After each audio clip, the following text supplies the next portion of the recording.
once again, there could be heroin packs underneath, a bag of bras. I don't know. From Gimlet, I'm Josh Muccio, and welcome to The Pitch. Cody Candee is in the room today, raising $1.5 million for his company, Bounce. And the conversation takes some weird turns. Can Cody get things back on track after the investors start asking about bags of bras and heroin? Let's find out. Here's who Cody needs to convince. Jillian Manis. Jillian is a partner at Structure Capital, where they've invested $98 million so far in high-profile startups like Uber. Phil Nadell. As a serial entrepreneur, Phil built companies that sold for hundreds of millions of dollars. Now he manages one of the largest syndicates on AngelList. Michael Hyatt. Michael built and sold 2 software companies for over $500 million. And now he invests for himself. Charles Hudson. Charles is with Precursor Ventures, where he's invested $20 million in over 100 startups to date. Nicole Verkent. Nicole is a founder-CEO whose previous companies did over $60 million in annual sales. Now, she's also an angel investor.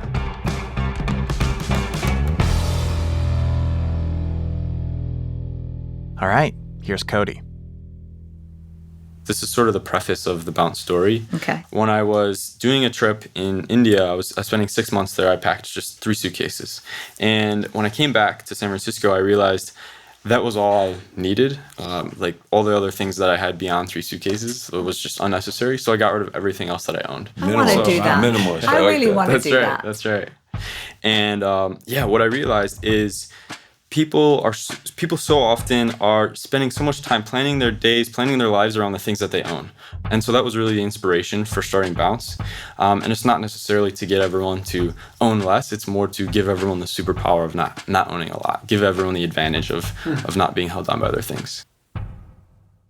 Right. Not being held down by their things. We all have that friend that read some article about minimalism, threw out half their stuff, and says it's the best decision they've ever made. So how do you make that into a business? Can you give us an example? Yeah, so basically what the product looks like today is you open the app and you can find a space to leave your things all over the city. So the goal is on every block of the city. It's like a storage. Yeah, that's right. solution. That's right. Okay. So a lot of travelers will use us to store their luggage. A lot of folks will use us before going to, say, an event at Madison Square Garden. All kinds of use cases. So, Is it sharing economy, or are you using? Yeah, so we're storing things in small businesses that have extra space. We have 65 store locations between New York City and San Francisco. Basically, how we're building up to this massive vision is, first layer, secure prime real estate in urban areas. We partner with small businesses that have extra space that they're not using. So this could be it's a storage app, a storage company. You're enabling people to store things temporarily. That's right. There we go. What Bounce does is let you find places to store the stuff you don't want to carry around with you all day. But according to Cody, that's just phase 1. And then basically on top of that, we'll build the ability to move things between those nodes. We'll have huge advantage here because, 1, we're using businesses that have opening hours, and 2, when someone drops something off with Bounce, they usually don't need it for a few hours. So people are able to drop things in one place, pick them up in another. We have a 5-hour time window before we need to move them. Okay, so let's back up here. So I have my knapsack, and I don't want to carry it around for the day in New York City. I'm going to drop it off here, but eventually I need to make it to the airport. You're going to move it to the airport for me. That's right. So I'm going to meet my backpack at the airport. That's right, yeah. And so talk about the delivery process, because I understand the drop-off piece, although that's fraught with some problems in terms of insurance problems, there's certain liability. Do you really trust that store? There are a lot of issues when it comes to that, I think. But I want to dive into it. Airbnb's faced, right? What? Well, but yes, but Airbnb has huge insurance policies. Right. The homeowner's insurance also covers that. They do now. There are all sorts of layers of insurance of protection. So what's the protection, and why would a store take on that liability of somebody's possession just being left? Especially adding on to the problem with terrorism. How can they verify what's Does in sound the like a recipe knapsack? for disaster. It Yeah, does. absolutely. Drugs, guns, anything, That's body true. parts. Julian in went a- right there. Drop my back. If I wanted to move That drugs lighting. around the city, this would be an amazing Be a app. great. It'd be every mule would be dropping it off at every I was door, like- and somebody else would be delivering it to the supply. So let's Is start this with a Julia's drug question. delivery app? Is that Yeah, so, Pretty much. It's So- a Legal in narcotic Canada now. movement. Yeah. Okay, in case you haven't noticed, Cody hasn't been able to get a word in edgewise. The investors have gotten sucked into this banter about drugs and terrorism. So he basically ignores it altogether and gets back to the business.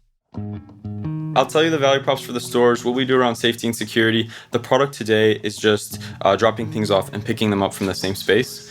We don't move them between locations for you yet. But in terms of the value props for the stores, we have all kinds of stores from hotels to coffee shops, everything. How many do you have now? 65. Okay. And tell us about the business model. At the Yeah. 65, what kind of Yeah. revenue are you generating? How does it all work? Yeah, so there's two value props for the stores. One is extra foot traffic. Our customers, we estimate more than half of them buy from our small business partners. The second value prop is we do a revenue share with them. So basically, we charge $6 per bag per day with the current model, and we give $3, now phasing that to $2 per bag to the store partners. So they win on both of those value props.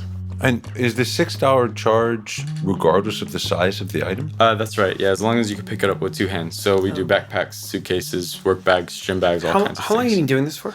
We started last October. It seems like Cody has managed to steer the conversation away from backpacks full of cocaine, but the investors aren't really known for leaving stones unturned. But how But do you is that verify safety what's and in security? there? Yeah. What if there's a bomb in there? So What if there's- we enable the store partners to, while the customer's dropping something off, to ask to see the items, and they also have the authority to reject the customers. So when they see the items, I mean, once again, there could be heroin packs underneath, a bag of bras. I don't know, right? And so you open the bag, they're not going to go through every little piece of this. I see this, I worry about this a bit. Yeah, I want to address your concerns about people leaving things that they're not supposed to leave. So the way we scale this into a really big company is really by empowering our small business owners to make these decisions autonomously on their own. And so these folks, they see so many people come in and out of their stores. They're able to sniff out, even when I walk into a store, when I would pitch them, they would know that I'm not a customer. They'd know I was trying to, tell them about something I'm working on. And so it's been really effective to let the small business owners manage this. They're really comfortable with that. So as long as they're comfortable with that and we can scale this up without the big need from our side, then it's a win for us. We do offer an insurance policy, $2,500 per item stored, and we're actually increasing this later this year. For all the jokes about drugs and everything, it actually feels like an app I would use. I mean, Jillian asked where I've been the last 4 months, and I said I've been bouncing. And that's real. Like, I feel like I land somewhere, and then I try to find a random hotel I can leave my things at, or the lobby of the meeting I'm in, or those types of things. So I think there is a need. I don't know. Okay, and how fast are you scaling on revenue? What's going on? Yeah, so basically we've been in product development mode, came out of that in February, and since then we've been growing 50% month over month. So last month we did 8,500 in revenue. And it's primarily an app. So it's actually a web app right now. Our users are asking for a mobile app, but we just have a for web sure app. they'd want a mobile app. And Yeah. where is it available? New York City and San Francisco. Okay. Yeah, we launched San Francisco in under 1 week. How many people? How many users? 1,500. 1,500 in the last. In the last, so we put the product live in October. Last month we had 500 users. Is there an expectation of consistency across locations? Like, is there a bounce X locker? Is there a bounce area? Like, I just think of going to a coffee shop. A lot of coffee shops, there aren't a lot of They're great. going to And then how fling do it you, into the closet, and you yeah, don't and even then, know like, how. do you have? And what about the staff? Like, if I come in as a bouncer, Find the counter. as a bounce user, and I say, hey, I want to check this. Is the barista going to look at me like I'm? Like, how does that whole? Yeah, you train. Yeah. Yeah, it has- the number one requirement for stores is that they have extra space that is locked and out of regular customer access. How do you verify that? So we started out going into every single store. That's the process we use right now, just to make sure someone can walk in and they know that if it's a bounce location, they'll feel safe and secure. They know that their things will be safe there. You guys have personally to. visit every store. We do, yeah. The investors seem to be digging in now, stress testing the business for potential weak spots. And speaking of weak spots, Why did you not go mobile first? I'm so surprised. That's me too. Yeah. That's actually kind of really strange, Especially for with a your young guy background. like you in the valley. Like mobile first is everybody. Yeah, so basically we started this business with how can we just validate things as fast as possible? And web apps are way easier to just change features, put things live on the fly, not have to wait for a review process. And so we started with web purely for speed. And the idea was smart, we would nail our... But it's so strange. Like I land in New York City and I would put some of my bags. I'm going to open the app. Yeah. You're saying I have to go to a web. Yeah, that's right. People tell us, Not that like, different. this is like, imagine if you had to go to www.uber.com to book a cab. No one's going to do that, right? So our part of our mentality, too, was if we can nail this as a web experience and ship that even faster, then it'll work even better as a mobile Yeah. app. When's the mobile It app will. coming out? Later this year. Like, Later Yeah. this year? Yeah, so we're thinking end of next quarter. why not now? Why not as soon as possible? strange. Yeah, so there's a couple things that we have to figure out to build this business. One is there's this balance between coverage and certain product features. So having more and more stores is a key thing. It was really easy to manage them all when we had 12 stores. Now we have 65 and that's quickly growing. And so we have to build some of the tools to manage all those stores. Basically, we're time constrained. It's only 2 of us. Right. Cody says it's still a lot easier to build and modify an app on the web than it is to build one for mobile. And he's betting that sacrificing consumer convenience now will mean building a better product in the long run. And all this feeds into Cody's grand vision for Bounce as a company, where people's stuff moves unencumbered around the city. Walk me through the delivery piece, the pickup and delivery piece, because I think that's a bit of that's where I think you're going to have the most friction. How are you going to partner up with? Explain. Yeah, so I think we're going to be incredibly well positioned to do delivery. What the on-demand economy got wrong was it takes so much scale for it to work. What we realized is people don't always want things ASAP. They want it at a scheduled time. So if someone drops something off with Bounce, it might not be it'll be 5 hours before they want it again. And so that allows us to do a lot more batching, a lot more route optimization. Think Uber pool routing on steroids. So I'll have to bow out on this one. I have a portfolio company conflict that's probably too close for comfort. Yeah. But I'm a big believer in this Which model. one? Omni. How does that work? So Omni's a slightly different model. It's centralized storage, but delivered to you when you need it. Yeah. My other question is, does this become a habit for people? Because just hearing your unit economics, you need reuse. Yeah. You need this to become a Yeah. habitual thing. So we have Yeah. some users that needs use us to be 3 to habit. 4 times per week. Okay.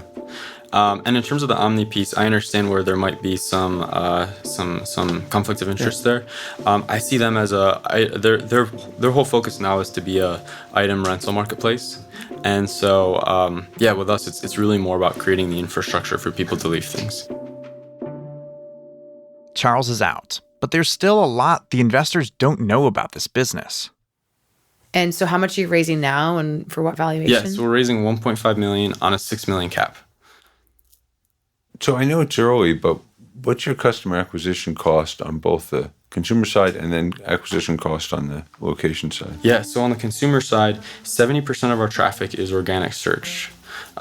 We've also looked at Google AdWords. We could get customers for about $12 there. The average transaction size is 15, and we share up to half of that with businesses. So there's an opportunity to tweak that and potentially. Wait, I'm sorry. Go through those numbers. Yeah, so 70% is organic, totally free. Got it. Then on Google AdWords, we can get folks for $12. Are you doing that? Yeah, You're getting them for $12 now. that's Okay. right. That's right. And all right, and then what were you saying after that? The average transaction size is $15. I thought you said $6 a day. Yeah, the average customer stores 2.5 items at a time. Oh, okay. Oh, okay. Yeah. So it's per item. That's right. Okay. That's right. Fine. Okay.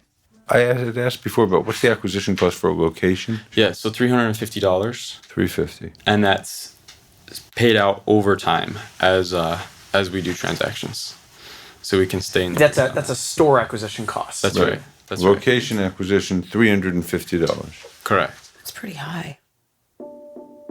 Cody, I'm going to pass because two reasons. I'm concerned about the unit economics versus your customer and location acquisition costs. I think that the unit economics just aren't great if you're going to get, on average $7.50, whatever, or $8, whatever it turns out to be. and you have to acquire customers and acquire locations, I think you're going to end up spending more on those than you think. Plus, honestly, I'm not sure how significant the problem is that you're solving. And that concerns me enough that I'm going to pass. Phil is out. Here's Jillian. So I'm going to take the flip side of this, but not completely. I think the addressable market is huge, okay? But I need to see this as an app.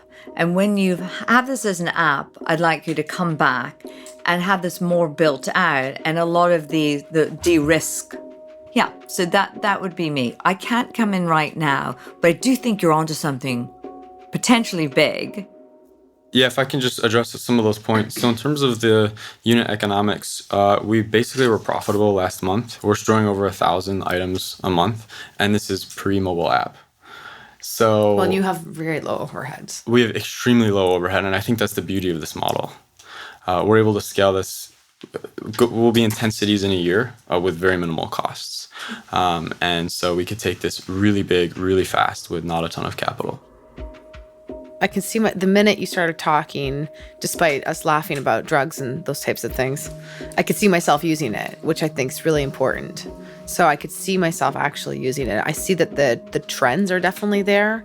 People wanting to own less, people being less focused, smaller spaces. I also agree. I joke about bouncing around and having problems with my stuff, but I don't know if it's that big of a problem for me to just go to the hotel and leave it there, or like I leave it at this, wherever my meeting is, or those types of things. That's the thing. I mean, you have to find a store to figure out. Let's say you go on this app, you got to find a store versus you could just go find your I hotel. want to go through the customer journey with myself, because I'm trying to understand Yeah, we've had a if lot it's of like a folks. gnawing toothache, or if I'm like, God damn it, I have to get rid of my stuff.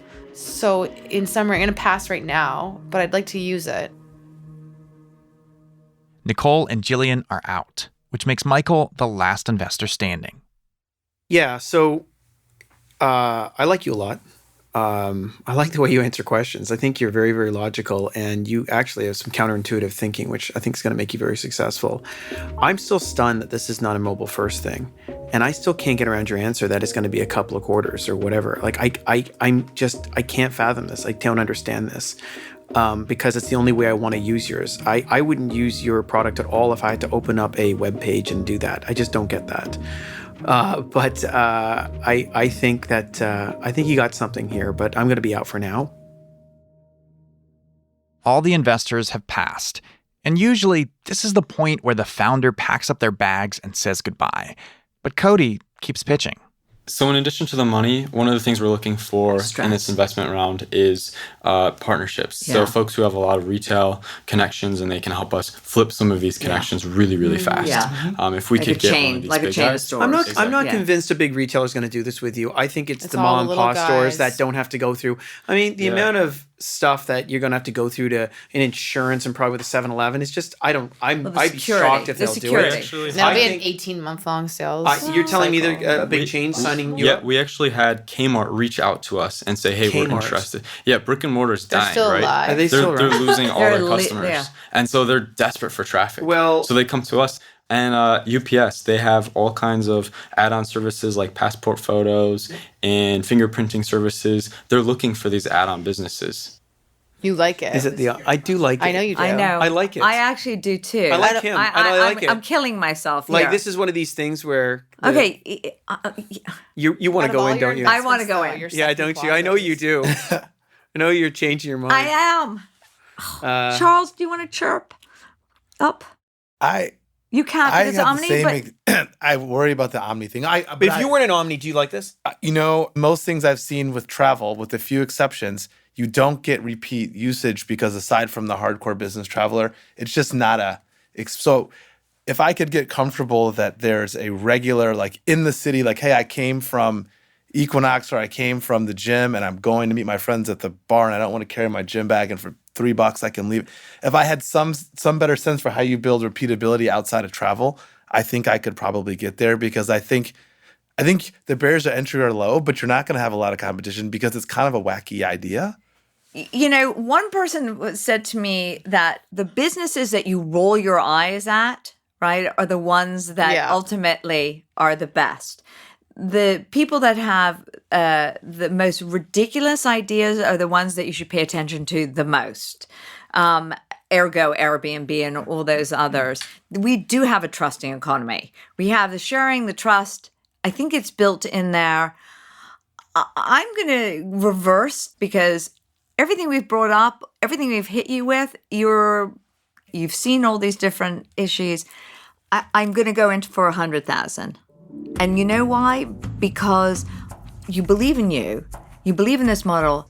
But you'd like to see an app, wouldn't you? I want to see the app, and actually, I might make that sort of contingent in terms of I need you to move that up on your product roadmap. Yeah, that would be my number one thing. For me to invest 100,000, would you say yes if I were to say move this up, or you're just going to say no? We're still going to do it in December. Yeah. So my philosophy is always under promise, over deliver. And so when it comes to committing to things like a mobile app or different product features, even with store partners, I always say a deadline that I know I'll hit. But I always launch products on time. It was always God, I really love you. I really love you. But you'll do it by the end of the year. Oh, absolutely. So Okay. easily. Yeah. After bouncing around, Jillian is on board for 100,000. Can I now say you're as sweet, and this deal is as sweet as your name, Cody Candee? Thank you. Cody leaves the room with a win. But after he steps out, the investors show their true feelings. I was so out at the beginning. I was totally going to out. tap out Oh my at 10 minutes. I was going to start Absolutely. daydreaming. Totally. I kept thinking You still up? guns, You don't like it? heroin. I also think it's didn't just love crazy him at enough first. I to was work. kinda like, I just don't understand the repeatability yet. Like, that's the thing I Yeah. keep. I'm actually going I to call do- him afterwards. I'll spend a bit more time with him. I've never seen someone start a company this stage and not go mobile first and do the whole thing and bring people in I that way. agree. So, but you know what? He's just quirky and strange enough to be onto something with his counterintuitive thinking. Yes, and he's his proving. answers are very good. He's a product guy at heart. I liked his answers. He really He's grew on me. quintessentially a solid entrepreneur. Yes. And you nailed it with this. I think we would have laughed at Airbnb thing. But I think you still need to think through. We're a little unusual. We're running around a lot more, I think, Exactly. than average. And still with that data, how many times this week would you have used it? About 3. Oh, you would have. Okay. Yes. Yeah, that's a In lot. fact, I can't tell you, I was I can down think of on twice. Wall Street. I can think of twice I would have used it. Yeah, that's a Yeah. lot. See, and I can think of 1,000 think that's people, the like 2,000 people that would use exception. this. I just think moving the stuff around is an unnecessary complication too. See, I because you're agree going to with be that. like, I'm going to the airport. Where's my bag? Oh, your I bag is stuck in traffic. I'm not going to get to the airport and hope that my bag made it. So this is part of the he conversation with needs- him. yeah. The delivery piece is actually where I am having the most concern. I think that people are going to leave their things places. They're going to go to meetings. I don't they think you pick it need back that part up. of the company. So how do you invest in an entrepreneur whose grand vision you don't believe in? But here's the thing. I think that right now this is his vision. I think that if he sees that there's a scalable business in just this first part of it, he's going to come to that place himself. But I'm also going to make that part of this conversation. Yeah. So that's my thought. Great. It sounds like Jillian's money comes with a lot of strings attached. After the break, can Cody make good on his promise to whip up a mobile app fast?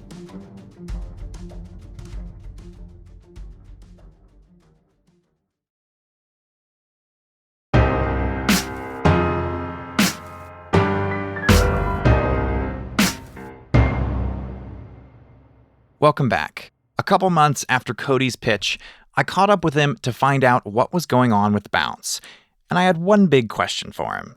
So here's the thing I think everyone is wondering. Do you have an app yet? We actually have made a ton of progress on our app, and we set a release time frame. So we're putting the app live in September. No way, that's awesome. Yep, the code ground has been broken. All right, cool. So the mobile app was a hang up for the investors. It was brought up several times by several people and seemed like it was a condition for Jillian even investing in the end. Does it make sense to you why the mobile app was such a big hang up for the investors? Yeah, I think they are absolutely correct in thinking that this is a mobile-first product.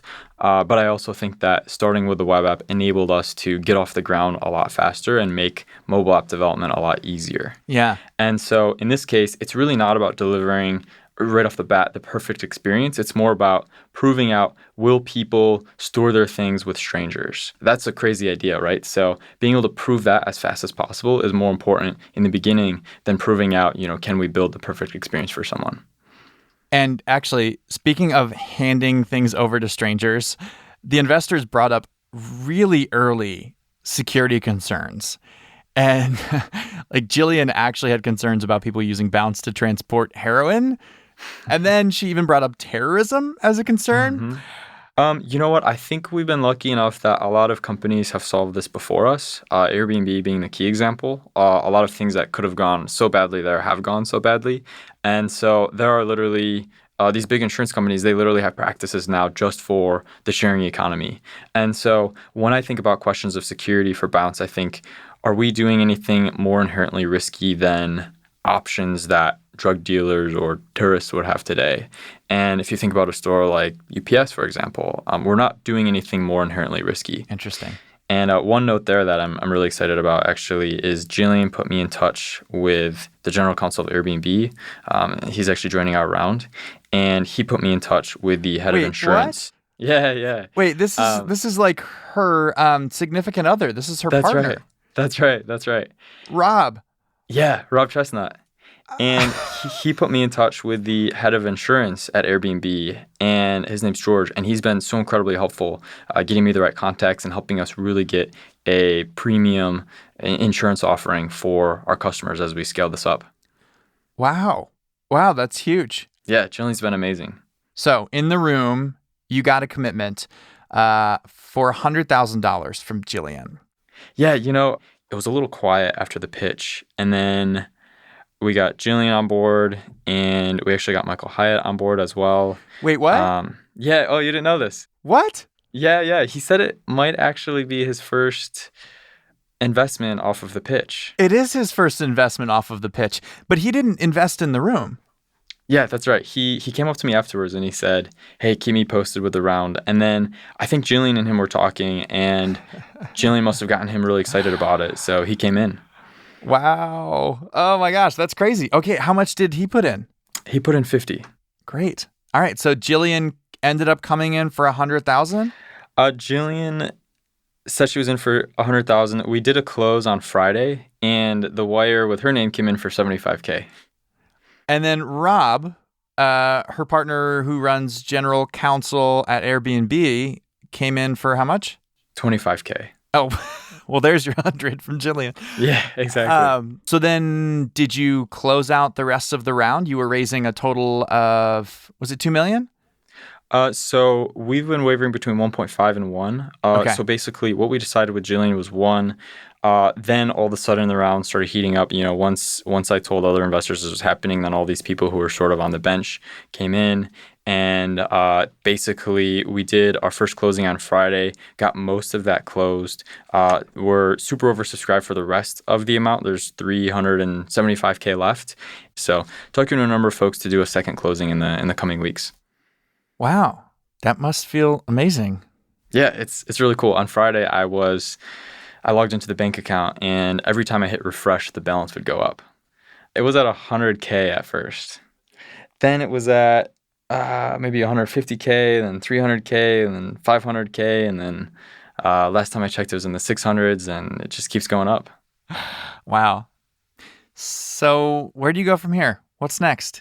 Yeah, so actually we are substantially speeding up the rate at which we'll launch new cities. We realized how easy it was when we did San Francisco.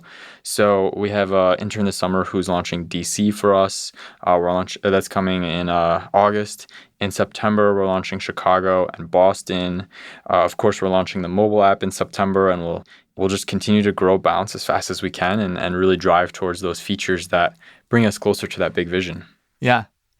So, question for you. This is kind of along those lines of the 10-year vision versus the what are we doing today. What would you say if an investor tried to move you off your plan? Which which I believe was to have this all-inclusive service where your luggage could meet you where you are at your final destination. But Jillian said that she was going to try to move you away from that as the vision for this thing. Have you guys talked about that? We didn't chat a ton about this, but one of the things that actually brings us closer to the vision is the mobile app, because it's a more lifestyle product, more lifestyle interface, I should say. It's easier to use a product multiple times a week or multiple times a month if it's a mobile app versus a web app. And so, in a way, she's sort of pushing me faster towards the vision. Thanks, Cody. Yeah, thanks a lot, Josh.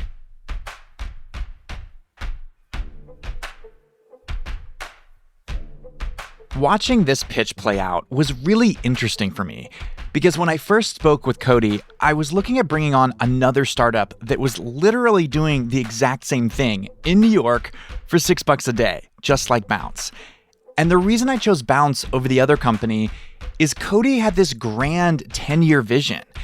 And that was what felt really exciting about the company, this kind of outlandish plan. So even though some of the investors rolled their eyes at his big vision, I think they saw something in Cody too. Jillian said it best. The people that have the most ridiculous ideas are the ones you should pay attention to the most. And maybe, just maybe, Cody is one of those people.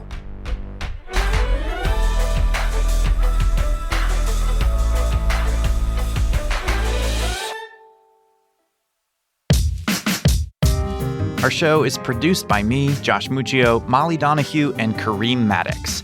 We are edited by Blythe Terrell. We're mixed by Enoch Kim. Original music composed by The Musemaker. Our theme music is by Breakmaster Cylinder. Lisa Muccio planned the recording of this pitch, and we discovered Bounce because of an introduction from Jake Sukoff with WeWork Labs.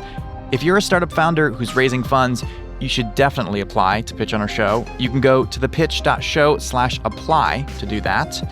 And as a reminder, no offer to invest is being made to or solicited from the listening audience on today's show. All right, you've been listening to The Pitch from Gimlet Media. We'll be back with a brand new episode next Wednesday.